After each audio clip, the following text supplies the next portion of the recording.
एक भूतिया कुआं जिससे लोग डरा करते, अपने बच्चों को भी उसके पास नहीं जाने दिया करते। लेकिन गांव के कुछ ऐसे बच्चे थे जो उसी भूतिया कुएं में जाकर नहाया करते, उसी के आसपास खेला करते।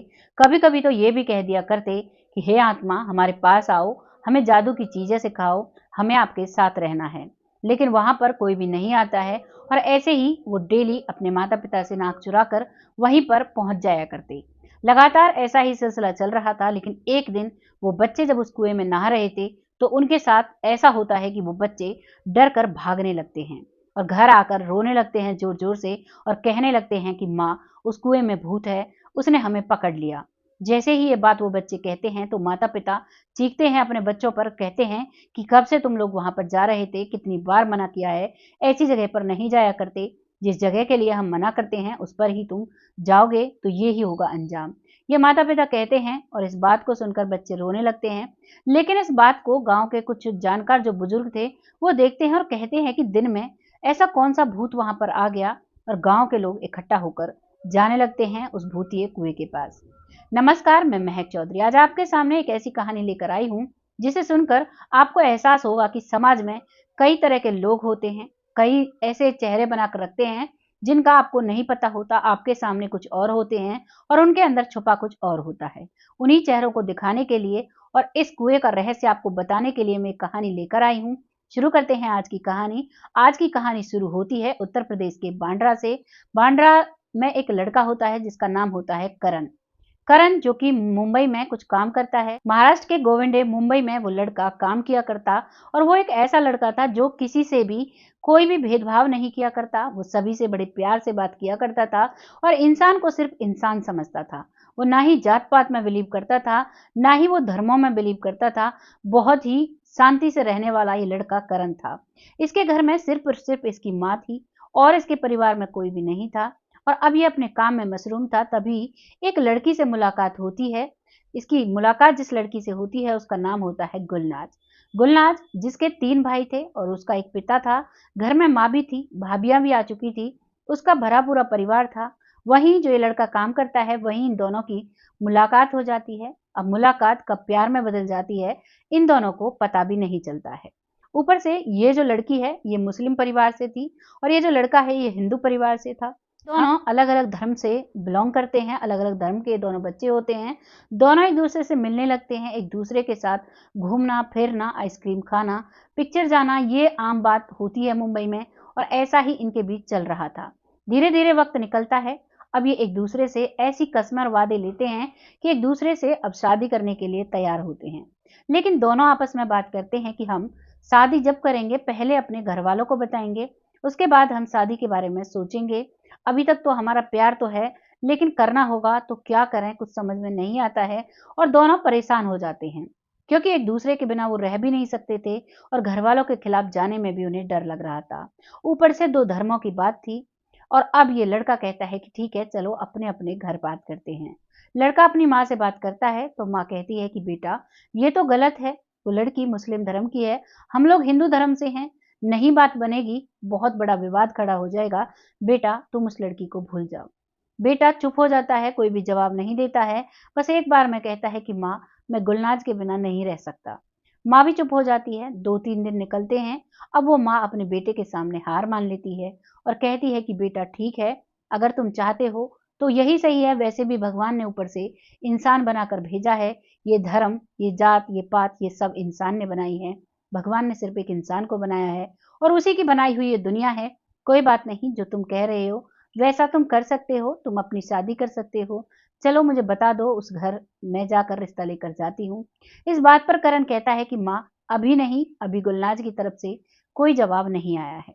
गुलनाज कई दिनों तक उससे मिलने नहीं आई थी, लेकिन एक दिन वो चुपके चुपा के अपने घर वालों से आंख बचाकर अपने प्रेमी करण से मिलने आती है, और करण से मिलकर कहती है कि करण, मेरे घर वाले नहीं मान रहे हैं इस शादी के लिए, मैं तुमसे शादी करना चाहती हूँ, और अगर तुमसे मेरी शादी नहीं हुई तो मैं इस दुनिया में जीवित नहीं रहूंगी।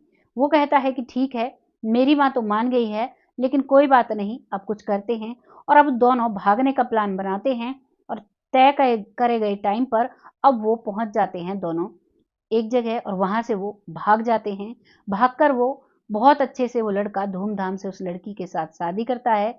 उसकी माँ भी उनके साथ होती है और शादी के बाद अब वो आराम से रहने लगते हैं।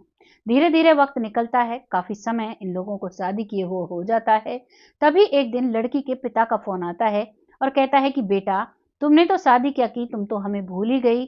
माना कि तुमने हमारी बिना जानकारी के शादी की है, बिना हमारी मर्जी के शादी की है, लेकिन तुम्हें हम कैसे भूल सकते हैं। तुम यहाँ पर आ जाओ, दामाद जी को भी लेकर आ जाओ। हम रीति रिवाज से दोबारा से तुम्हारी शादी तुम्हारे पति के साथ करना चाहते हैं।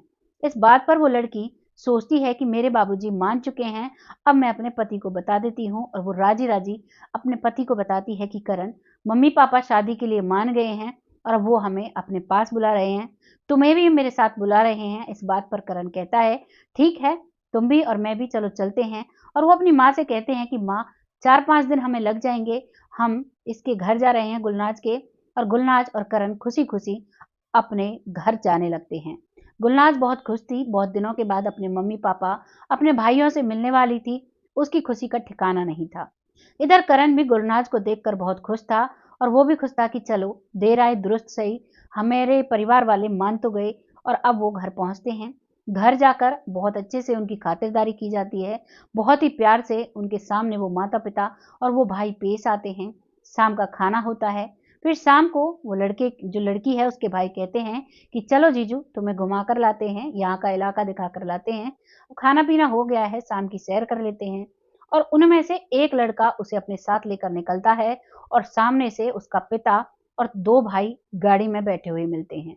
और घर के बाहर जाकर ही उसे जबरन गाड़ी में बिठा लिया जाता है। और अब करण को गाड़ी में बिठा कर ले जाते हैं।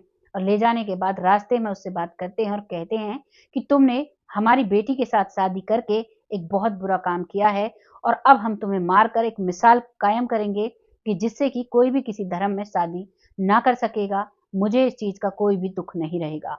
लड़की का पिता इस बात को कहता है और अब उस लड़के का गला घोटकर वहीं पर वो सांसें बंद कर देते हैं।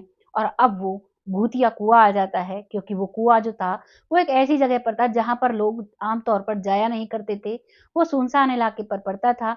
इसी वजह से वो उस इलाके के उस कुएं को चुनते हैं और वहां जाकर उसको उस कुएं में फेंक देते हैं। उसके बाद वो घर आते हैं। घर आ जो है उससे कहते हैं कि बेटा, अब तुम्हारी बारी है। अब लड़की समझ जाती है कि कुछ ना कुछ गलत हुआ है। करण इनके साथ वापस नहीं आया। लड़की कई बार कहती है कि बाबूजी, मेरी शादी हो चुकी है, अब तो एक बार जो बेइज्जती होनी थी वो हो गई, मुझे माफ कर दो, मुझे जीना है। वो पिता जरा भी रहम नहीं करता है और वहीं पर उस लड़की को गला घोटकर उसे भी मार देते हैं और उसकी डेड बॉडी को वो छुपा देते हैं। और अब बड़ी शांति से अपने घर पर रहते हैं। और अपने तीनों बेटों से वो पिता कहता है कि ऐसे ही अपनी इज्जत का ख्याल रखना है, ऐसे ही चाहे उसके बीच में कोई भी आए उसे नहीं बख्शना है। ये सीख वो अपने बच्चों को देता है। इधर जो करण की माँ है वो अपने बेटे का इंतजार कर रही है, लेकिन उसका बेटा नहीं आया है और वो ये सोच रही है कि कोई बात नहीं, 5-6 दिन की तो कहकर ही गए थे, आ जाएंगे, आराम से होंगे वहां। वो माँ भी आराम से अपने घर में है। लेकिन जैसे ही वो डेड बॉडी उस कुएं में पड़ी हुई थी और 2 दिन में जब वो फूल जाती है, वो फूली हुई थी लेकिन पता नहीं उसका शायद कोई कपड़ा कुएं के नीचे तलहटी में चिपका किसी चीज से अरझा हुआ था और उलझन की वजह से वो ऊपर नहीं आई थी। और जब वो बच्चे उस कुएं में कूद कर नहा रहे थे तो उनके साथ एक लड़की भी थी। सारे बच्चे करीबन 11-12 साल की उम्र के रहे होंगे। उन बच्चों के साथ एक जो लड़की होती है उसके हाथ में उस करण का हाथ आ जाता है। और जैसे ही उसके हाथ में हाथ आता है तो उसके हाथ में उसकी कुछ स्किन भी आ जाती है, क्योंकि वो गल चुकी थी। अब जैसे ही स्किन आती है तो वो लोग डर जाते हैं और वो वहां से निकलकर डर के भागने लगती हैं।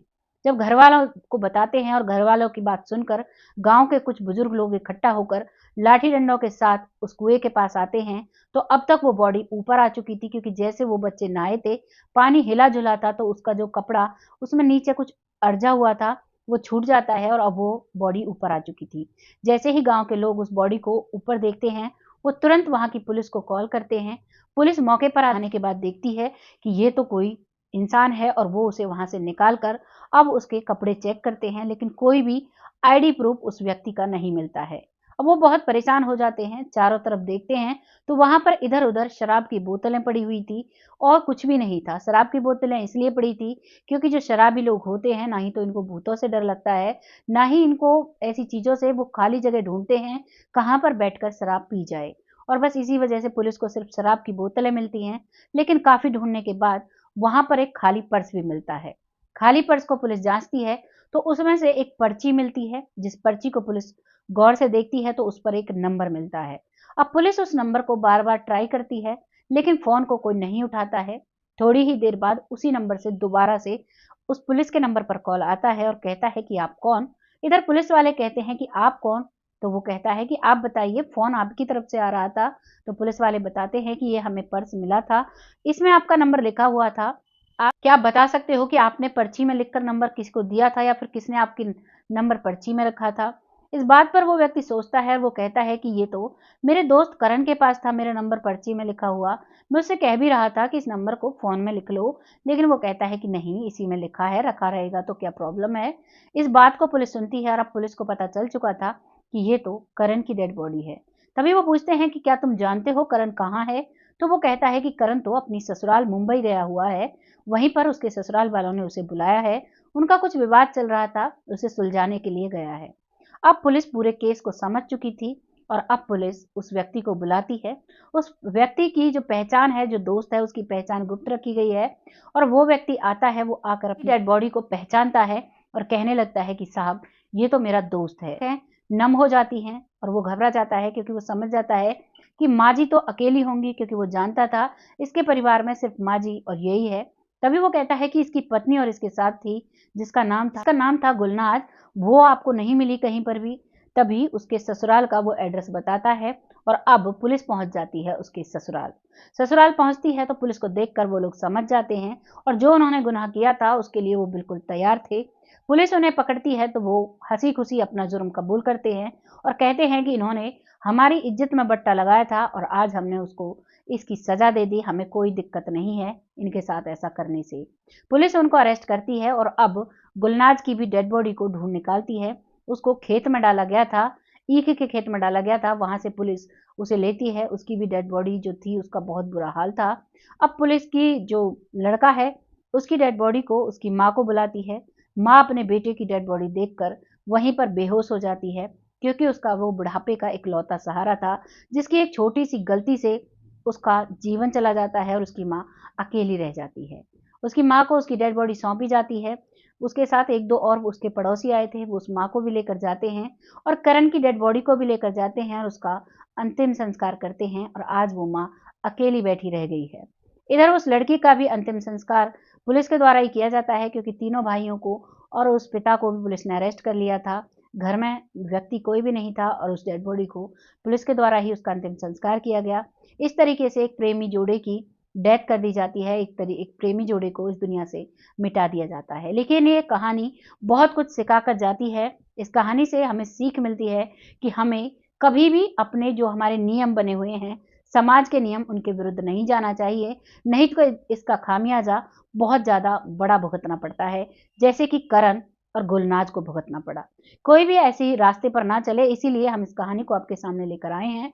जैसी भी आपको कहानी लगी है अपनी राय कमेंट बॉक्स में लिखिएगा। क्या उसके पिता ने सही किया या उसके पिता ने गलत किया, जो भी आपको लगा है अपनी राय ज़रूर लिखिएगा। बहुत जल्द ऐसी ही सच्ची कहानी के साथ आपके सामने आती हूँ। तब तक के लिए जय हिंद।